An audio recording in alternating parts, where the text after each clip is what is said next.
আমাদের যুব সম্প্রদায় তো লজ্জা কমতে কমতে এত নিচে গেছে, লজ্জা নিজে বিয়ে করছে, বিয়ে করার পর নিজের বউয়ের যত কথা আছে বন্ধুদের সাথে বলে বেড়ায়। কার সাথে বলে বেড়ায়? বন্ধুদের সাথে। এক তো বিয়ের সময় নবীজি সাল্লাল্লাহু আলাইহি সাল্লাম বললেন, ইন্না আযমান নিকাহি বারাকা আইসারুহা মাউনা, ওই বিয়ে সবচেয়ে বরকতময় যেই বিয়েতে খরচ কম। আপনি গায়ে হলুদ নামক একটা অনুষ্ঠান করলেন, ভয়ঙ্কর, বিয়ের দিনও বিশাল বড় বড় পার্টি করলেন, আর যাদেরকে দাওয়াত দিলেন সাহেবরা এক জায়গায় বৈশা মুরগির রান, খাসির রান ফালানোর মধ্যেই তারা ফ্যাশন খুঁজে পায়। এই অপচয়গুলো আপনি করলেন। এরপরে যাক, বিয়ে করার পর পুত্রবধূ, আপনি বিয়ের আগে যখন পুত্রবধূকে দেখতে যায়, মনে রাখবেন ছেলের বিবি হওয়ার আগ পর্যন্ত শ্বশুরের জন্য ওই মেয়েকে দেখা হারাম। শ্বশুর তার পুত্রবধূকে পুত্রবধূ হওয়ার আগ পর্যন্ত দেখা হারাম। শ্বশুর মানে আমি আমার ছেলের পুত্রবধূকে, আমি আমার ছেলের পুত্রবধূ, আমার ছেলে বিয়ে করার আগ পর্যন্ত ওই মেয়েকে আমি দেখা হারাম।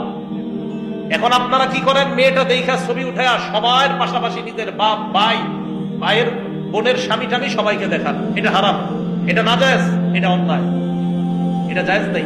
মেয়েটা দেখতে গিয়ে ছবি তুলে পুরো দুনিয়ারে দেখায়, ফেসবুকে বন্ধুদেরকে দিয়া দেখ কেমন লাগে, তোদের ভাবি হবে। এরপর বিয়ে করে, বিয়ে করে বাসর রাত হয়। মন দিয়ে শোনেন, হাদিসের বর্ণনা আবু দাউদ শরীফের 174 নম্বর হাদিস।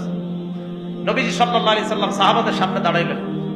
দাঁড়ানোর পর বললেন, এই সাহাবাদের মধ্যে যারা তোমরা পুরুষ আছো, ইজা আতা ইমরাআ আল্লাকা বাবা ওয়া আলকা আলাইহি সিতরা, বিবির কাছে গেলা, যাওয়ার পর দরজা বন্ধ করলা, পর্দা ফালাইলা, এরপর আল্লাহ প্রদত্ত ভালোবাসা তোমাদের মাঝে সম্পর্ক কায়েম হলো।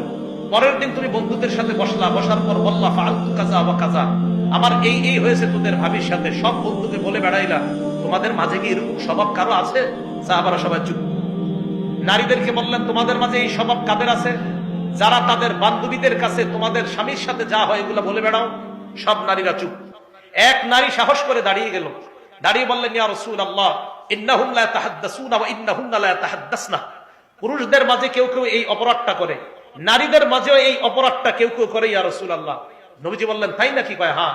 নবীজি বললেন, যেই পুরুষ এই অপরাধ করে আর যেই নারী এই অপরাধটা করে, তাদের দৃষ্টান্ত একজন শয়তান পুরুষ আর একজন শয়তান নারী রাস্তায় অপকর্মে মিলিত হইল, আর তোমার বন্ধুরা তোমাকে তাকায়া তাকায়া দেখতেছে। তুমি যদি বন্ধুদের সাথে বিবির কথা বলে বেড়াও, আর বিবি যদি বান্ধবীদের সাথে স্বামীর কথা বলে বেড়ায়, তাদের ভালোবাসা মহব্বত পূর্ণ সম্পর্ক বলে বেড়ায়, নবী বলেন ওই স্বামী পুরুষ শয়তান আর ওই মহিলা নারী শয়তান।